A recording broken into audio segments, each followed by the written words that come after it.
really do believe that every single woman should solo travel at least once in their life because there is nothing like meeting the true you completely alone on the other side of the world. And I'm not talking about solo travel in an Instagram aesthetic kind of way. I'm talking about the kind of way where you just take yourself on a trip that you've always wanted to go on, because then you actually understand that you are very fucking capable and you can do it alone. There is a version of you out there that no one else has ever met, including yourself, because solo travel allows you to not only step into a new version of yourself that the environment that you then put yourself in allows you to be, it also allows you to be a version of yourself that has no past experience, no future expectations, nothing tied to them. It is just you and who you want to be in that moment, who you want to become in that place. And I think there is something incredibly beautiful about understanding that you can do the hard thing. You can do hard things on your own. You can figure it out and you can have a fucking good time doing it. Hello and welcome to the Good Girl Rebellion podcast. I'm your host, Izzy, and I'm so grateful to have you here on another episode.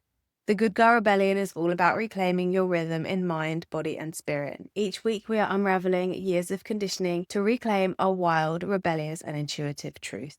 So if you're ready to reclaim your power, reconnect with your wildest self, and rise as the woman you were never taught to be, you're in the right place. Welcome to the rebellion.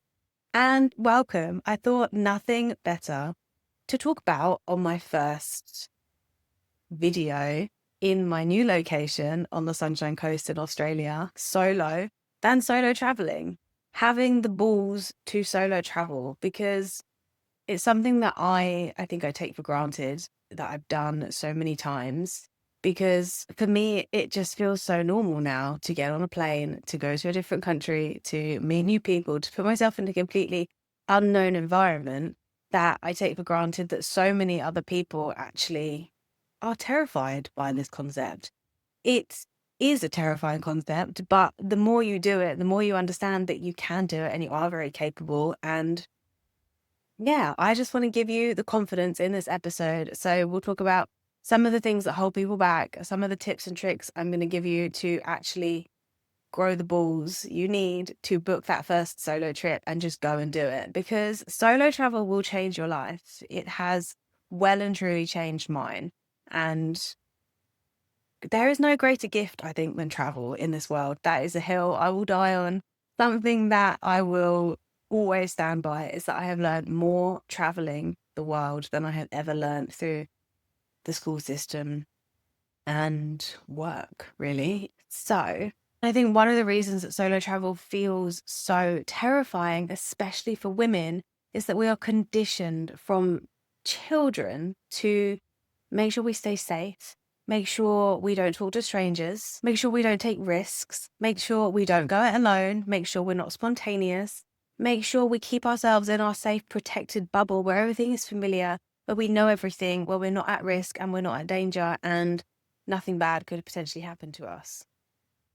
Solo travel challenges all of those things because you have to go it alone. You have to take the risk. You have to talk to strangers. You have to be spontaneous and you have to put yourself out there. You have to. And that's the beauty of it, because you understand that actually it's not as scary as you think. It's not as scary as you're conditioned to think it is. I think that part of this conditioning, yes, it's to keep us safe as young women, as girls. It's very important to keep our safety and make sure we aren't putting ourselves in situations that are dangerous. But I think a part of that is to keep us small. It's to keep the women small, to keep us in our box, to keep us behaved and protected and good girls. It's to keep us in our good girl conditioning always. That's what it always comes down to, is keeping us in our good girl conditioning and keeping us in our box. And the other thing is that there's so much fear around solo traveling, and it isn't about the actual traveling aspect. It's about the fear of going alone, the fear of being seen without your protective bubble of who you think you are in the place that you live. It's about the fear of being left out. It's about the fear of embarrassing yourself. It's about the fear of uncertainty, the fear of the unknown. It's the fear of looking like you're in control. It's the fear of letting go of everything that you can control in your everyday life, and understanding that to solo travel, you have to let everything go. It is the complete unknown. You have to step off the cliff into the abyss and just allow yourself to be guided to where you are supposed to go. And for someone like me, that is one of the most exhilarating and comforting feelings, which I know is not the norm. Solo travel is also potentially the fear of meeting yourself with no distraction. The fact that, are we scared to do it alone, or are we scared to be alone with ourselves? Because have you ever actually been alone with yourself before? And that's something, especially for me right now in the Sunshine Coast, I know no one in the whole of Queensland. I have a few friends in Australia, but I am on my own. Like, I know no one. My friend is going to join me, but I have spent the first week alone. I have not spoken to anybody except from a few people on dog walks. I have had no real in-depth conversations with people unless I've been on FaceTime. And I was actually FaceTiming my friend earlier, and I said, I feel like I've actually lost like my vocabulary because I haven't spoken to anyone. And it's whether you can hold yourself in those moments. I know obviously a majority of people wouldn't be on their own for a whole week, but there will be times when you are on your own. You will have evenings where you might not want to stay in a hostel, and you will be in a hotel, and it will be just you and your thoughts. And can you handle that? Can you push yourself out of your comfort zone to meet yourself where you're at? Because solo travel teaches you so much. It teaches you how to be resourceful. So it teaches you that you can actually do the thing. You can do hard things. You can resolve the problem. Everything is resolvable. That is one of my number one mottos when I travel. Everything is resolvable. You will figure everything out. Like, you have figured every single worst case scenario out in your life so far. So why, when you solo travel, do you think you wouldn't be able to come up with a solution for your problem? Every single thing is resolvable. And when you actually meet yourself in a situation, you resolve it, you overcome it, then you realize that, oh, I did that, and it wasn't even that hard, then everything changes, because you realize that you are unstoppable, and the only person that's been holding yourself back is you. Another thing is, it teaches you self-trust. It teaches you to rely on yourself, to depend on yourself, to know that actually you are very fucking capable of making this happen. You are very capable of making this work. And you are very capable of allowing yourself to thrive, not just survive solo traveling. You also truly meet yourself. So as I mentioned, there will be times when you are on your own, completely alone. You're going to have nobody around with you. You potentially aren't going to know anybody. And you truly meet yourself. You meet who you actually are, because there is no distraction. There is no outside noise. There is no who you are supposed to be, because that is who you were raised to be, and that is who you were growing up. So that is who you have to be. There's nothing. There's just you in this present moment, which is a really powerful thing, because when was the last time you had no outside noise, no one telling you who to be, how you should behave, what you need to be doing with your life? When was the last time it was just you and you could truly meet yourself where you're at? The other thing is, it makes you more magnetic, because you are actually living in the present moment. You are present, and it opens up your curiosity, your excitement for life, your playful inner child, feminine, joyful, creative side. Like, I can walk to the supermarket here and I'm like filled with awe and wonder and curiosity and just like beauty, because I'm like, this is all new and amazing, and I just want to soak it all in and see it all. And then that makes you more magnetic, because you're more aware of what's going on around you, rather than if I went to the supermarket at home and it was just my normal supermarket. I went there every day. I knew what I wanted. I knew where it was. It was just autopilot. When you take yourself out of your normal situation and you solo travel somewhere new, you're out of autopilot. You challenge yourself. You have to be present. And that makes you more magnetic. That makes you more attractive in an energetic way. And I want to touch on loneliness, because I feel like this is a big thing that puts people off, because they don't feel like they are capable of holding themselves in a space of solo travel because of the fear of being lonely. And yes, you will be lonely at points. You will feel awkward. You will feel out of place. You will feel like you've put your foot in it. You will feel like you've said the wrong thing.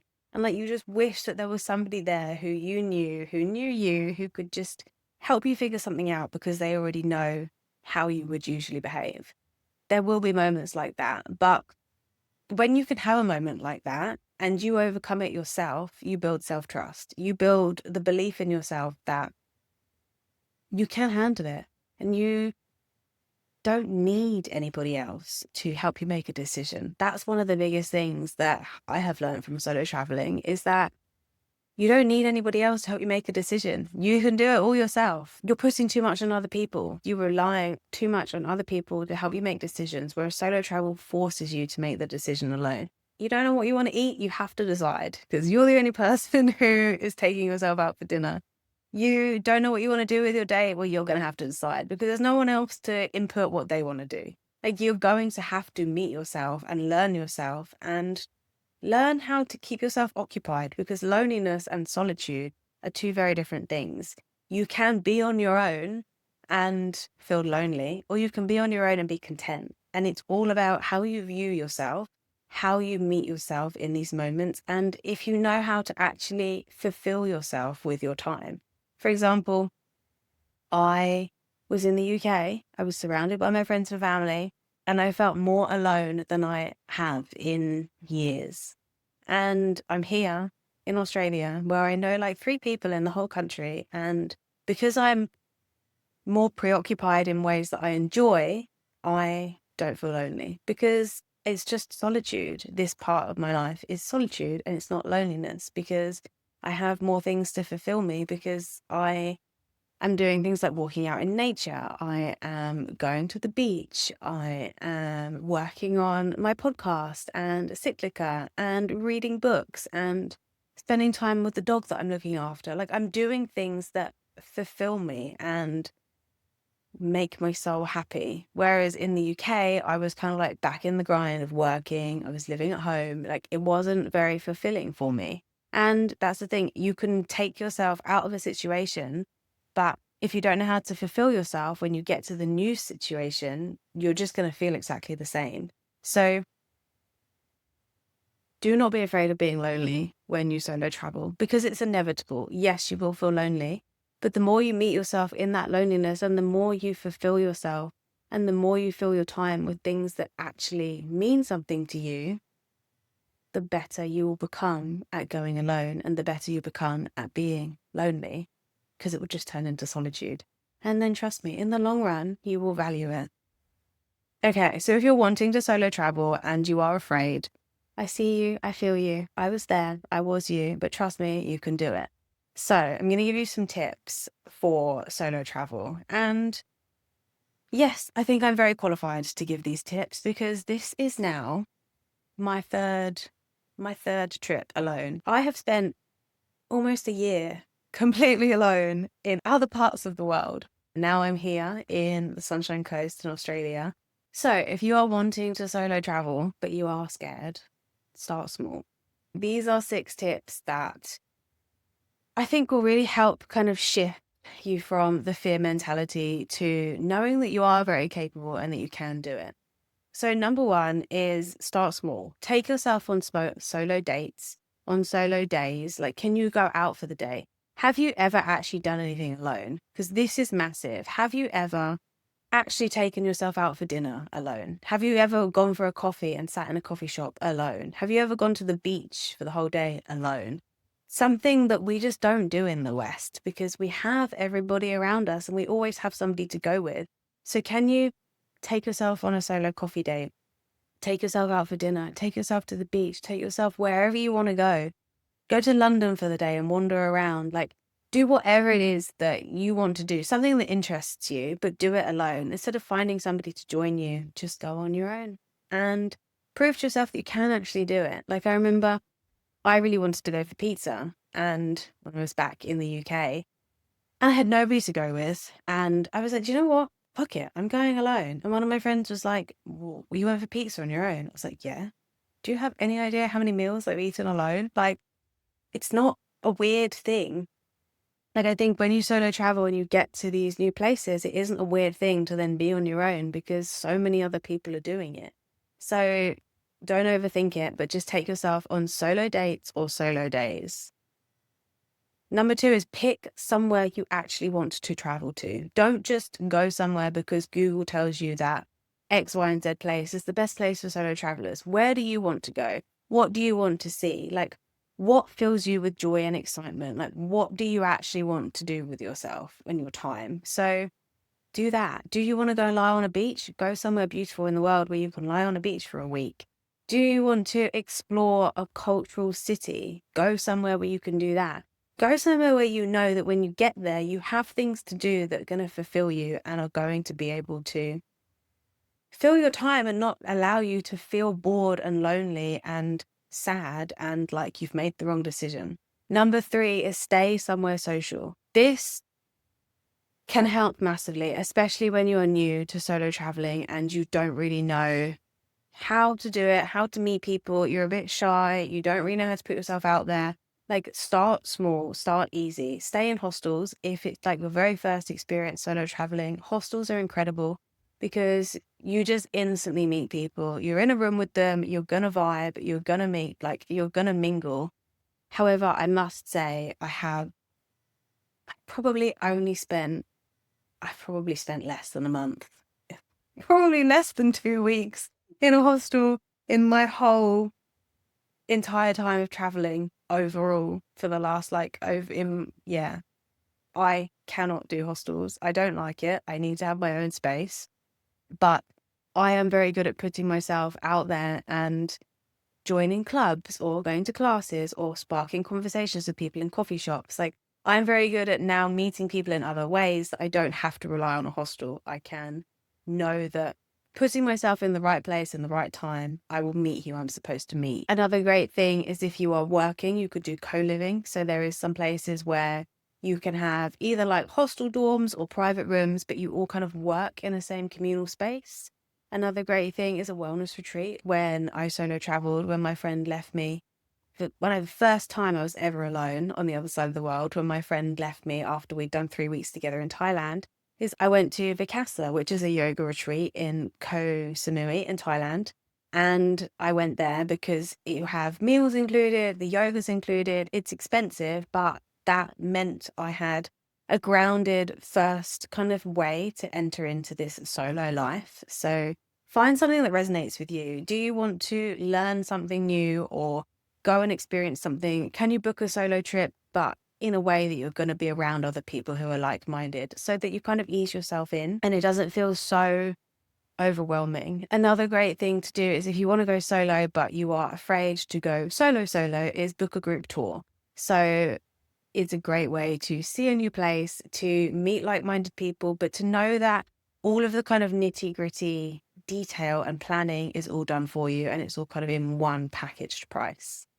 Another great thing to do is have grounding routines. Is there things that you do in your daily life that you want to make sure you implement so you can have some kind of structure when you go to this new country? For example, do you like to go on a morning walk? Do you like to go for a run? Do you like to meditate? Do you like to journal? Do you like to go to the gym? Or have all these kind of routines where when you travel around, you can keep those as your anchors. Like for me personally, meditation, journaling, the gym, they're like my 3 main things. So I will always have a meditation practice wherever I go in the world. I will always journal wherever I go in the world. It is something that keeps me grounded and allows me to just word vomit into my notebook.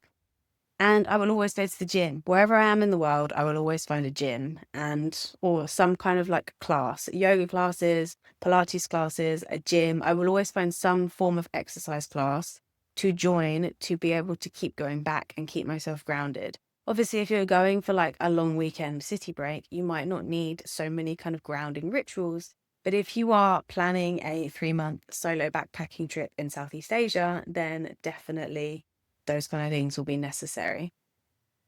Also, if you are planning a solo trip to Southeast Asia, make sure you look at my travel blog. It from when I traveled a few years ago. It's Travels by Izzy. You can find it on Google. There's so many guides on there about where to go, things to do, places to visit, places to eat, beaches to go to. Another big thing is, can you learn basic safety?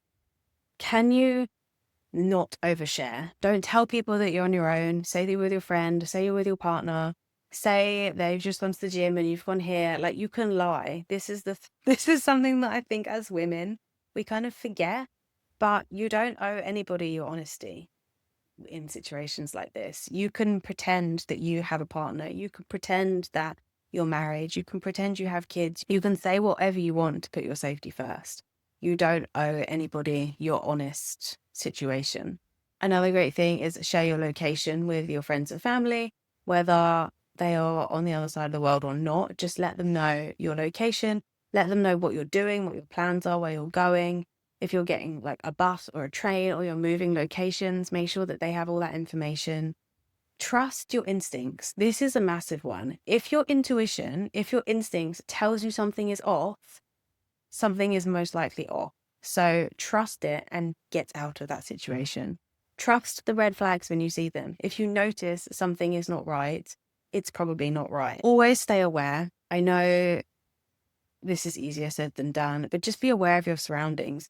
Don't walk somewhere late at night on your own in the dark when you don't know where you're going. It's just basic, like, common sense. Make sure you put yourself first and make sure you stay aware of your surroundings and where you are and what you're doing at all times. Another thing is just be confident, because if you are walking confidently, speaking confidently, acting confidently, there is less of a chance that people are going to fuck with you because they think you know what you're doing.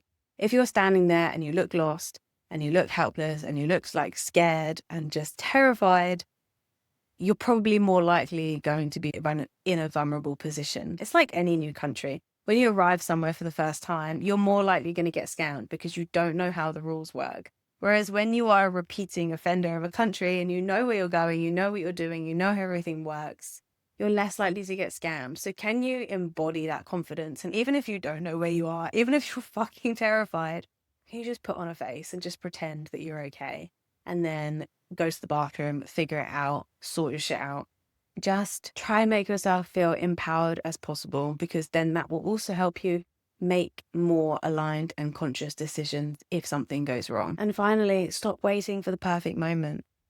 Stop waiting to have enough money, to have the right person to go with, to have the right place to visit, to have X, Y, and Z figured out before you can book the trip and go. Just go. Because sometimes your future self is waiting on the other side of a really hard decision and a really brave choice to make. So can you be brave? Can you put yourself out there? Can you stop waiting for the perfect moment and just go? Make it happen. Because if I can do it, then you can do it. And every woman should do it at least once in their life. Every woman needs to understand that you can get the plane on your own. You can navigate the new country on your own. You can check into a hotel on your own. You can book the trip, book the excursion, do all the things alone. You are very fucking capable. And once you understand that, you become unstoppable, because you understand that you're not fragile. You're not going to break the first fuck up or the first thing that goes wrong. You're just going to figure it out and you're going to move on and you're going to be stronger for it. So understand that you are capable of creating that joy, that freedom, that expansion, that exploration and adventure all by yourself. You don't need somebody to go with you. You don't need permission to do it. You can do it on your own. Because maybe solo travel wasn't about meeting the person you are when you get to this destination. Maybe it was just about figuring out who you were before fear told you who you should be. Thank you so much for listening to the Good Girl Rebellion podcast. I hope this episode has given you the fire and the confidence and the boost you need to book that solo trip. Understand that you are fucking capable of doing it alone, and I believe in you. And if you have any questions, you can pop them in the comments and I would be more than happy to help. But if this episode resonated with you, make sure you follow along wherever you're listening, or subscribe if you're watching along on YouTube. I am so grateful that you are here yet again. And if you know any guys or girls in your life who also need to find their confidence and their oomph and their power to book that solo trip, then make sure to send this to them so we can share the love, and everybody can go on their own solo trip and just meet the unstoppable version of themselves that they actually are. If you haven't already, make sure to come and connect with me on Instagram at the Good Girl Rebellion podcast for everything questioning the norm and breaking our good girl conditioning. May you find your fire and book that trip. Thank you again for listening, and I will see you again next week. All my love. Mwah.